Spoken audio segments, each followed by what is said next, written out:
Moms, aku mau nanya, Moms sudah pernah dong dengar istilah Golden Age Period? Oh, kata Moms tahu banget.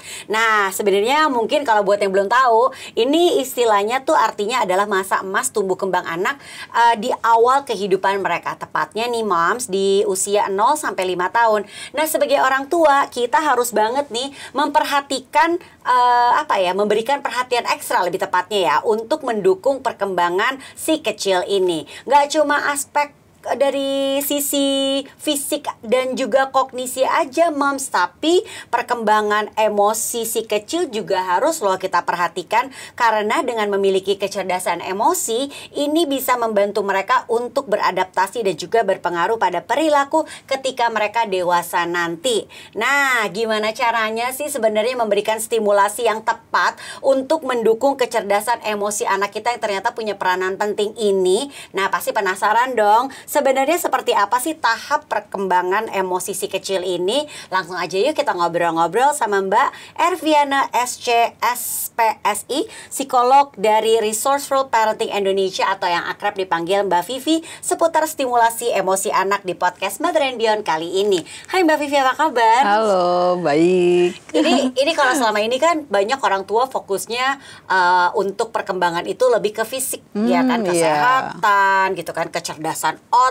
Betul, gitu kan ya. Apalagi akhir-akhir ini ya, pandemi ya. Benar. Nah, tapi ternyata ada satu yang nggak boleh dilupakan dan ternyata juga cukup punya peranan penting, yaitu perkembangan emosi atau kecerdasan emosinya mereka. Nah, mungkin aku nanya dulu, seberapa penting sih memberikan stimulasi untuk mendukung kecerdasan emosi anak? Ya, kalau bilang seberapa penting, pasti sama pentingnya dengan yang tadi kebutuhan untuk menjaga kesehatan fisik, tumbuh kembang mereka gitu ya. Karena apa? Karena kalau ada salah satu saja dari tahap perkembangan yang tidak berjalan dengan baik, pasti akan menemukan kendala-kendala, terutama nanti di mulai sekolah dasar. Ya, jadi ternyata penting banget ya kecerdasan emosi itu, seperti halnya kecerdasan fisik dan juga kecerdasan kognisinya juga ya Mbak ya. Nah, seperti apa sebenarnya tahapan perkembangan emosi anak? Karena kan nggak terlalu terlihat. Kalau fisik itu kan terlihat gitu kan ya. Kecerdasan kognisi juga terlihat jelas. Nah, kalau emosi ini seperti apa nih tahapannya? Ya, jadi itu sangat tergantung dari perkembangan, sebetulnya perkembangan fisik juga ya. Pada saat anak mulai belum bisa bicara gitu kan, mereka hanya bisa komunikasi dengan menangis ya. Nah, itu adalah bentuk ekspresi emosi mereka gitu. Jadi bukan berarti wah mereka kan belum tahu, belum punya perasaan gitu ya. Terus kita main gendong atau kita bentak dan sebagainya seperti itu. Jadi bagaimana mereka merespon waktu digendong itu kan dari bayi gitu ya. Mulai besar mereka sudah mulai bisa dengan bahasa gitu ya. Sudah mulai enggak gitu, maunya ini dan sebagainya gitu ya. Itu tahap-tahap egosentris mereka gitu.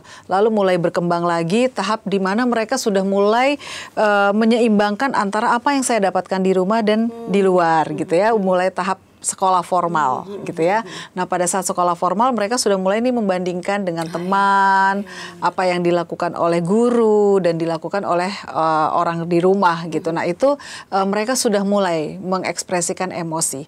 Tapi makin ke atas lagi, makin bertambah umur, itu sudah mulai keep gitu ya.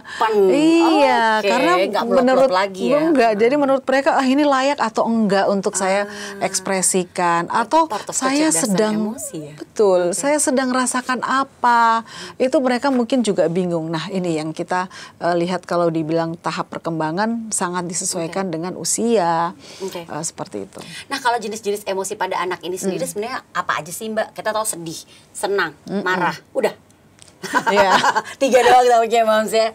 Iya, sebetulnya emosi yang ada penelitiannya sama Paul Ekman itu ada 5 ya. Ada filmnya tanpa menyebut nama ya, nama filmnya ya. Yang ada joy, kemudian itu ada anger, bahagia, kemudian marah, kemudian ada sedih, kemudian ada jijik gitu ya. Kalau bahasa kita mungkin nggak pas, tapi risih sebetulnya ya. Nah, seperti itu. Nah, tapi kan kita selalu hanya positif atau negatif, kita suka bilang emosi yang positif atau negatif, padahal sebetulnya turunannya banyak. Nah, ini sebetulnya yang harusnya sudah mulai diajarkan ke anak sedini mungkin. Sejak dini ya. Iya. Oke, nah Mbak Vivi, hal-hal apa aja sih sebenarnya yang mempengaruhi perkembangan dari emosi anak ini sendiri? Karena ternyata itu juga harus dilatih ya istilahnya ya, nggak tumbuh begitu aja ya ternyata. Betul. Ya. Iya, jadi ini juga sangat terpengaruh dari perkembangan. Jadi sebetulnya anak masih bayi gitu ya, dia ada tahap di mana dia merasakan secure dan insecure. Dia merasa ada nyaman atau nggak nyaman gitu. Nah itu yang sebetulnya diberikan oleh orang tua. Gitu ya, kalau masih bayi pasti dengan touch gitu ya, semakin besar semakin berkembang dengan bahasa dan sebagainya gitu. Jadi emosi di sini sebetulnya bukan hanya macam-macam emosi saja, bukan hanya mengenal emosi saja, tapi sebetulnya di anak diajarkan apa sih yang dia rasain gitu. Bahkan kalau dari bayi itu udah bisa loh, kamu nyaman ya kalau dielus, kalau mama giniin kamu nyaman. Jadi itu dikenalkan gitu. Jadi sampai besar dia tahu, ma aku nggak nyaman untuk apa, ma aku seneng kalau apa. Nah itu sebetulnya. Dan sejak kapan nih kita sebagai orang tua bisa memberikan stimulasi emosi kepada anak? Dari bayi, benar-benar dari bayi itu. Di saat mungkin proses menyusui itu kan adalah yang tahapan paling awal kan kita mengasihi itu kan. Itu juga sebenarnya salah satu cara untuk kita menstimulasi emosi mereka ya? Iya, bahkan dari kandungan. Baik. Ya, pada saat kita kita mengenalkan mama lagi sedih, tapi nanti juga datang kan papa, misalnya kayak gitu. Itu kita udah ajak ngobrol kayak gitu sambil dielus perut kita. Jadi emosi itu kan mungkin orang bilang, dia dalam kandungan. Tapi sebetulnya kan terjadi pada saat peredaran darah, detak jantung kita. Nah itu sebetulnya bisa kita terjemahkan sebagai itu adalah ekspresi-ekspresi emosi. Mama deg-degan nih, kamu ngerasain nggak? Kayak gitu.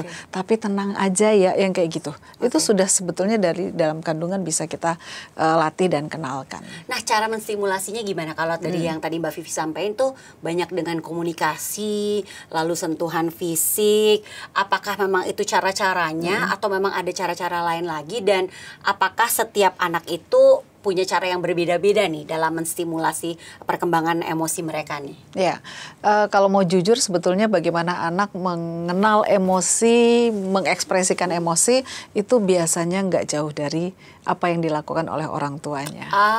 Gitu ya. Jadi makanya tadi orang tualah yang memang mengajarkan, mengenalkan, mencontohkan bahkan ya. Karena mereka nggak dapat, karena perasaan itu kan tidak dapat terlihat gitu ya.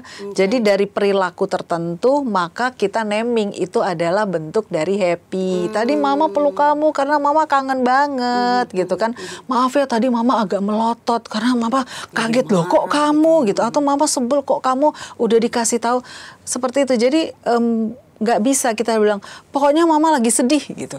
Apa bentuknya gitu ya. Jadi perasaan itu akan terwujud dari perilaku-perilaku. Nah perilaku itulah yang kita sebutkan atau kita katakan ke anak. Dan menyebutkan penyebabnya juga ya. Kayak tadi mama sedih soalnya gitu ya.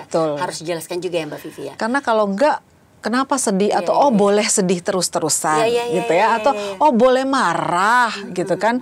Nah mereka nggak tahu kenapa marah dan kenapa perlu marah gitu ya, atau ekspresi marah yang kayak begitukah yang harusnya saya lakukan gitu. Tadi Mbak Vivi bilang orang tua nih yang mencontohkan anak-anak tentang menstimulasi emosi. Berarti memang kita juga suka memperhatikan ya, orang tua yang suka memendam emosinya, cenderung diam, itu anak juga biasanya suka mengikuti ya. Atau bisa juga malah jadinya kebalikan karena mungkin nggak tahu juga caranya. Mbak Vivi ya. Jadi penting untuk kita mengajarkan anak mengenali dan memahami masing-masing emosi yang dirasakan. Nah, soal menstimulasi emosi anak, apakah dengan kita menyekolahkan anak sejak dini nih, atau mungkin kan kita tahu ada playgroup, ada kelompok bermain, atau ada kayak banyaklah kegiatan-kegiatan yang sudah bisa diikuti sejak dini nih sama anak-anak, itu juga merupakan cara yang efektif untuk mendukung stimulasi kecerdasan emosi anak nih. Dan apakah sebaiknya porsi memberikan stimulasi emosi itu harus banyakkan di rumah atau gimana nih? Apa dari luar rumah nih? Sebetulnya sangat tergantung dari tahap mereka sekolah dan berkegiatan gitu ya. Jadi pasti diawali di rumah. gitu ya. Diawali di rumah dan sebisa mungkin anak juga mengenal emosi dan cara mengekspresikan yang baik itu dari orang tua. Karena orang tua adalah orang yang dia anggap orang yang paling benar tanda kutip, gitu ya. Orang tua lalu nanti mulai sekolah guru, gitu ya.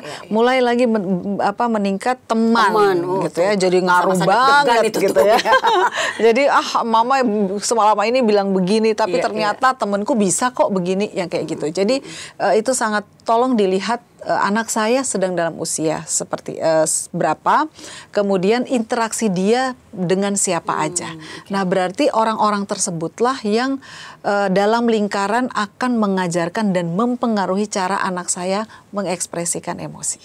Jadi memang meletakkan mereka di lingkungan yang pas tuh penting banget ya, atau keeping them berada di circle yang baik itu penting banget ya. Ya, observasi orang tua. Karena masalahnya kan kita nggak bisa menempatkan anak kita selalu di tempat yang aman buat kita, gitu ya. Jadi minimal observasi dari orang tua. Oh, anak saya di temannya yang kayak begini. Apakah saya bisa? Jangan berteman dengan itu, nggak bisa juga, gitu ya. Berarti yang saya lakukan adalah mengobservasi teman-teman dia itu kayak apa perilakunya, perlakuan ke anak saya seperti apa. Berarti di rumah saya yang bantu dia. Oh, teman kamu yang ini seneng begini ya, seneng ngomong yang kayaknya nggak enak ya, kasar ya. Terus kamu gimana? Jadi kita yang membantu anak kita untuk bagaimana menyikapi dunia luar. Karena kita nggak bisa berharap orang luar baik-baik aja. Dan kita nggak akan selalu ada sama mereka. Kan? Jadi penting buat kita membekalinya ya, tuh moms. Nah, selain memberikan stimulasi, orang tua tuh kan juga penting ya untuk mengajarkan gimana cara mengelola emosi. Kayak tadi Mbak Vivi juga dijelasin. Nah, gimana nih langkah awal kita harus mengajarkan anak-anak kita untuk mengelola emosi. Karena kan mungkin awalnya anak taunya, ya kan aku lagi sedih, aku mau nangis aja, aku lagi marah, aku mau lempar-lempar aja gitu kan ya. Nah, itu gimana? Itu harus dikelola ya nggak sih? Betul. Sebelum mengelola, sebetulnya yang pertama dilakukan adalah naming. Bagaimana dia emosi itu emosinya apa? Kamu marah, rasanya gimana? Gitu. Sebel mungkin, gregetan mungkin. Jadi berbagai turunan ya. Kalau kita bilang marah itu kan ada turunannya. Misalnya sebel, kemudian kecewa, sakit hati dan sebagainya. Nah, itu kita bantu. Kalau masih kecil kita bantu untuk menyebutkan. Tapi kalau sudah mulai terlatih, kita bisa tanya, lalu kita coba diem. Biarkan dia merasakan sebetulnya apa yang terjadi. Karena penanganannya pasti beda kan. Kalau marah itu terhadap apa yang dia rasakan, merasa dihina, merasa tidak dihormati atau apa, sehingga penanganannya tepat dan dia tidak merasakan bahwa dunia ini runtuh gara-gara marah. Gitu. Oh, ternyata aku hanya kecewa. Kecewanya pada apa? Pokoknya tadi aku sebel banget, aku kecewa banget. Yang mana kamu kecewanya? Sama teman-teman. Biasanya kalau tidak terbiasa tuh hanya sepotong-sepotong gitu ya. Sama teman gitu. Temanmu yang mana? Banyaklah gitu. Oke, yang mana? Yang seperti apa? Mereka melakukan apa sampai kamu marah? Tadi itu aku lagi ngomong terus tiba-tiba pada pergi aja. Gitu. Nah, artinya di situ kita terus bisa mengupas itu sampai akhirnya ternyata hanya 2 orang gitu loh. Jadi kita mengajarkan pada anak kita juga tidak menggeneralisasikan semuanya sehingga duniamu runtuh gara-gara teman satu sekolah. Sama tidak mendramatisir ya. Yang jadinya kalau anak-anak tuh bilang ini lebay. Nah, itu mungkin part of yang tadi ya tidak diajarkan untuk bisa merasakan, mengidentifikasi, lalu tadi menceritakan sampai akhirnya bagaimana saya harus bersikap gitu kan. Oke. Oh, menarik ya Moms ya. Oke, aku mau baca pertanyaan yang masuk ini dari Mom Winda. Bagaimana sih caranya mengontrol emosi anak laki-laki supaya agar tidak bernada tinggi? Usianya udah mau 6 tahun, udah dicontohkan nih dan disounding nih sama orang tuanya nih kalau ngomong tidak bernada tinggi ke anak. Nah, ini bener nggak nih caranya? Dan kalau masih memang udah dicontohin masih bernada tinggi juga, itu kenapa ya? Ya, 6 tahun. 6 tahun itu kan sudah mulai masuk, ada yang udah mulai masuk SD ya. Ya. Ada yang masih TKB juga. Nah, ini mereka udah mulai ngerasa gede. Iya sih. Iya Gitu sih, ya. Mereka udah mulai ngerasa beda dengan bocil. Iya, gitu ya. betul. Aku udah gak bocil lagi gitu ya. Bener. Jadi ada Iya. semacam menunjukkan keakuan aku. Oke. Gitu. Karena aku udah gede gitu. Jadi berani untuk bersikap. Dan satu lagi, mereka sudah mulai masuk pada lingkaran pertemanan yang lebih luas. Sehingga mereka punya banyak contoh mengekspresikan sesuatu. Dan mungkin ada yang dianggap keren. Gitu ya. Kayak tadi kan fase temen tuh udah jadi panutannya Mulai gitu kan. gitu. Iya, oke. Jadi menentang itu bagi mereka tuh keren. Iya. Rebel tuh keren gitu ya. Iya, karena kan nggak harus nurut. Iya. Gitu. Aku bukan anak kecil lagi, jadi aku nggak harus nurut gitu. Itu bisa jadi, gitu ya. Jadi coba ini dipahami dulu. Oke, kamu memang rasanya kayak gitu. Tapi bahasanya kamu boleh nggak? Mama nggak enak loh dengernya. Jadi kita membantu dia bahwa orang lain tidak nyaman dengan apa yang dia katakan. Itu dulu. Gitu ya, jangan langsung nggak boleh, nggak bagus kayak gitu. Itu, ya emang sih nggak bagus. Terus kenapa dalam hati kayak gitu? Oke, so gitu kata mereka ya. Iya. Oke. Jadi memang harus diberikan penjelasan. Penjelasan. Cuma memang saya paham banget ya sebagai seorang ibu, nggak cuma satu anak ya, ada yang lain. Memang butuh pelan-pelan gitu. Sekali 2 kali kita lakukan mungkin belum manjur gitu ya. Dia belum berubah. Tapi yakinlah bahwa apa yang kita tanamkan suatu saat dia akan ingat dan saya tahu apa yang harus saya lakukan. Keyakinan itu tuh perlu karena banyak sekali yang saya temukan ibu-ibu tuh udah mulai putus asa. 1, 2, 3 kali, aduh udah deh emang nggak bisa diatur gitu. Terus akhirnya nyerah. Akhirnya kita yang jadi membalas perilaku mereka, gitu kan. Diketusin, kita juga ketus. Ya. Itu jangan dilakukan ya. Nah, Nah, kembali lagi kita ngomongin soal jenis emosi pada anak nih ya. Saat anak marah, meledak-meledak gitu loh. Misalnya Mbak Vivi, apa yang harus orang tua lakukan gitu kan. Maka dia lagi emotionally gitu deh yang emosian banget sih. Ada pula juga orang tua mungkin yang memilih diam saat anaknya lagi out of control gitu. Atau mungkin tantrum gitu ya. Apakah mendiamkan anak seperti itu tuh sampai emosinya reda dengan sendirinya tuh adalah cara yang tepat. Ini nih hampir sama nih sama pertanyaan dari Mom Rose Muslika. Gimana caranya mengendalikan anak yang tantrum? Dia tuh suka mukul-mukul orang gitu. Nah, itu gimana? Kembali lagi, semua itu berdasarkan tahap perkembangan. Karena kita perlu tepat, dia sedang di tahap apa, maka saya harus merespon apa, gitu ya. Jadi nggak semua anak hajar dengan cara yang sama, gitu ya. Kalau anak yang lebih kecil, balita, itu biasanya masih touch. Gitu ya. Jadi memang memegang tangannya, memeluk dan sebagainya itu powerful. Itu balita. Ya, tapi kalau udah mulai gede kan udah gak mau tuh ya. Bener. Digandeng aja udah gak mau. Dia sebel, terus kita meluk itu makin di-reject sama dia gitu ya. Jadi mungkin hanya pegang saja, sentuh saja. Gitu ya. Oke, gitu. Jadi membantu supaya dia tidak makin ya, karena kalau kita membalas dengan frekuensi yang sama dengan dia untuk marah, maka akan terus naik gitu. Tapi kalau dia segini, kita coba segini untuk kayak mau narik dia untuk turun. Jadi nggak langsung dinasehatin, nggak langsung dikasih tahu yang bener apa. Tapi ibu paham. Oke, mama paham. Kamu sebel banget, kamu marah banget. Makanya tadi kamu mukul-mukul kan? Ibu paham banget. Jadi kita mau ngajak dia dulu untuk setara. Pada saat dia tahu bahwa ada orang yang memahami kenapa dia marah, maka dia akan merasa senasib. Ada yang bisa paham. Nah, pada saat orang merasa dipahami, nggak anak kecil, orang dewasa, semua akan sama. Kalau pada saat dia merasa dipahami, maka dia mau digandeng, dia mau diajak. Gitu. Seperti orang dewasa berarti. Seperti orang dewasa itu kan. Jadi sebetulnya emosi mereka tuh sama dengan orang dewasa, cuma mereka tidak pandai mengutarakan aku sedang apa. Jadi harus tahan, Mams, harus bisa tuh, Mams ya. Jadi yang latihan siapa? Berarti orang tuanya dong. Oke.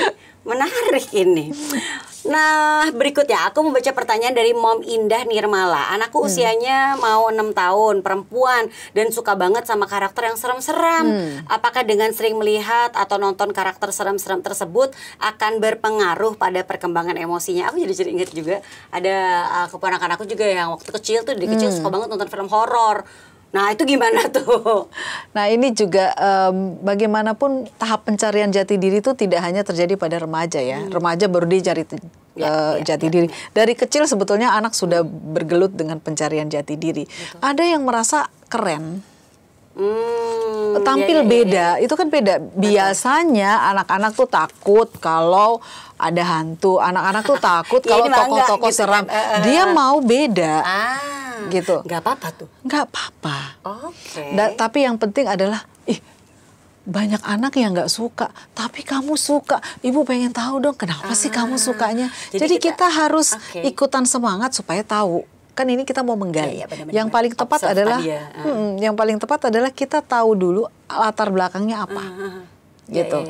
Kalau misalnya, ya keren aja, atau dia baik juga kok. Kita hargai itu yang dia pahami tentang serem-serem itu. Gitu kan. Jadi kalau alasannya masih oke, kenapa enggak sih? Serem itu kan kata orang dan kebanyakan orang, tapi menurut dia mengartikan itu sebagai sesuatu yang enggak serem karena aku suka, karena dia berani ini, karena dia berani ini gitu ya. Yang menjadi tanda kutip kita harus lihat adalah aku suka karena dia suka nakalin orang, dia suka. Nah, ini yang harus kita bantu untuk luruskan gitu kan, bukan itu tujuannya gitu. Berarti aku jadi punya pertanyaan, kalau misalnya ada beberapa anak yang mungkin kita mengenal dengan istilah anti mainstream, berbeda, apakah itu juga salah satu bentuk emosi? Iya.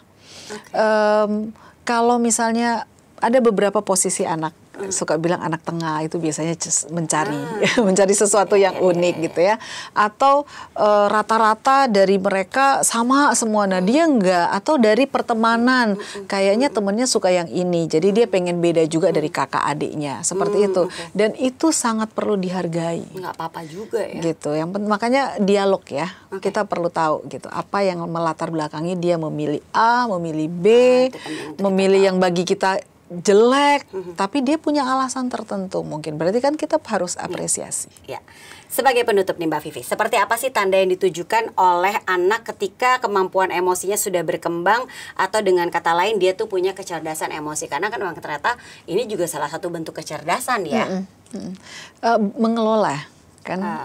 Orang cerdas itu kan artinya orang yang cukup mampu mengelola, orang yang cukup mampu mengendalikan. Ya, mengendalikan kapan saya harus marah, kapan saya menunjukkan marah saya, atau dengan cara seperti apa. Itu tandanya sebetulnya. Tapi boleh, emosi itu kan boleh. Dan itu yang mungkin kita orang timur ya, agak nggak boleh marah gitu ya, nggak boleh mengemukakan kekesalan kamu dan sebagainya gitu. Nah, ini yang harus pada saat anak menampilkan itu, nggak di situ juga sih kita kasih tahu. Mungkin di rumah gini, tadi kamu sebel banget sama tante itu ya, gitu kan, cerewet banget nanya-nanya, kamu terlalu ini ya. Mama juga kalau misalnya ditanyain kayak gitu juga sebel. Gitu. Cuma kita coba hargai ya, mungkin tante nggak tahu, itu kita bantu. Tapi kan tante ini kita terima. Jadi nggak bisa, kamu tetap harus paham bahwa tante itu bla bla bla, nggak bisa. Jadi kalau misalnya dia pun tidak terima, ya ibu paham. Itu dulu.